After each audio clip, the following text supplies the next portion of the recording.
everything, so he's pretty brave. But so there's him, and there's still a lot of other writers who contributed to our magazine over the years. But it's a pretty small crew, really. We only have about 15 full-time staff for the whole magazine, and that's actually a few more than we had a few months ago. And other magazines, you look at their mastheads, and it just goes on and on and on and on. And we have a pretty small, devoted team. I think we do a pretty good job for who we have and for the challenges that we face. Yeah, from what I've seen, it's very impressive magazine. Dana, I know that you have a lot of work to do, and there's people waiting upstairs to meet with you. But I'm just wondering, before we close here, if you would, are there any websites that people back home could find out more about? We have a plethora of websites for people to investigate, and the first one would be cannabisculture.com, which is the website of our homepage of our magazine, and we put all our back issues online there. We have very active chat forums. We have a bud gallery with about 8,000 fabulous bud shots on there from our readers and from our magazine, and more being added every day. So there's a lot of stuff there. You can also go to pottv.net. That's pot-tv.net. And if you have to have a pretty fast connection for that, but we have a lot of internet TV shows on there. I do one myself called the Weedy Wednesday Smoke Fest, which is supposed to come out every Wednesday, but ends up coming out about one Wednesday every month or two. But there's a bunch of shows on there. Mark Emery does a show. A lot of our American viewers do shows themselves. And anybody who wants to can submit a tape and put it on the air. But there's some really fabulous stuff on Pot TV, from grow advice to profiles of festivals and rallies in Australia and Vancouver and around the world. And people doing shows. One guy in Oklahoma does a great show, and he's smoking joints in the back of the store and talking about what his life's like there. So there's all kinds of stuff on Pot TV. People should watch it in Real Player. We have like hundreds of hours of archived video. And if they're interested in politics, they should go to the BC Marijuana Party webpage, which is bcmarijuanaparty.ca. They also have a store at bcmarijuanaparty.com, which is the commercial aspect of the party, and they have a mail order business. But bcmarijuanaparty.ca has a lot of interesting news articles online and information about our party's actions, and there'll be information on there about the Vancouver Marijuana Party as it develops as well.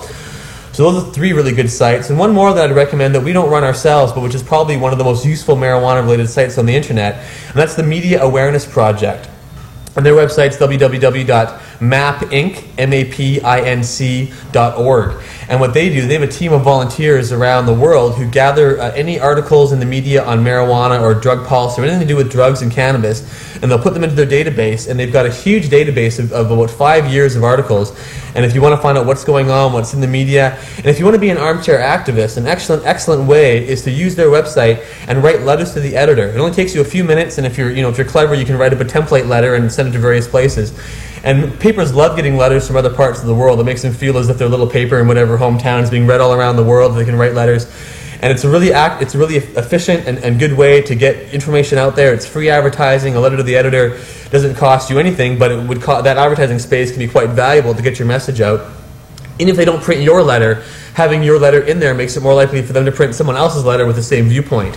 So go to the Media Awareness Project if you're online and pick a few articles that are positive or negative about marijuana and write some letters to the editor. That's the best way you can be an armchair activist. That, or send money to the BC Marijuana Party, because we can use it as well. We need our American friends to send us money so we can liberate marijuana in Canada. And your American dollars go a lot further in Canada as well. So send us money.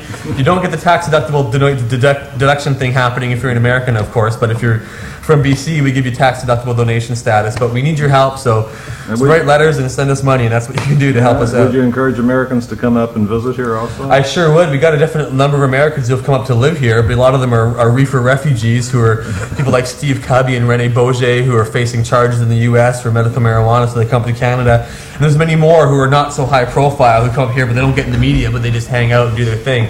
And I encourage that as well. It's good that you got to stay behind in your own country and fight your own oppression, but come here and help us and come and visit and be inspired. Americans come here sometimes and they see our store and they see this whole block of Hastings, which is full of marijuana businesses.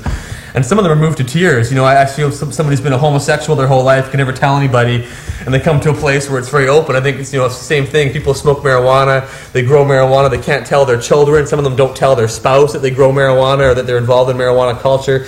And for them to come here and to see it so open and so free, where there's big marijuana leaves in every building on this block and people are smoking marijuana openly, some of them just can't believe what they're seeing, and they end up sort of breaking down or just being really emotionally affected by this, by having this chance to suddenly be open and free and talk about what was such a hidden but important part of their lives for them. So it's often quite moving to see that people have that strong reaction, or they just want to come and get really high and smoke some kind of BC bud, which is good too. But yeah, American tourists are more than welcome up here in the BC Marijuana Party Bookshop or Blunt Brothers and the Amsterdam Cafe on the same block.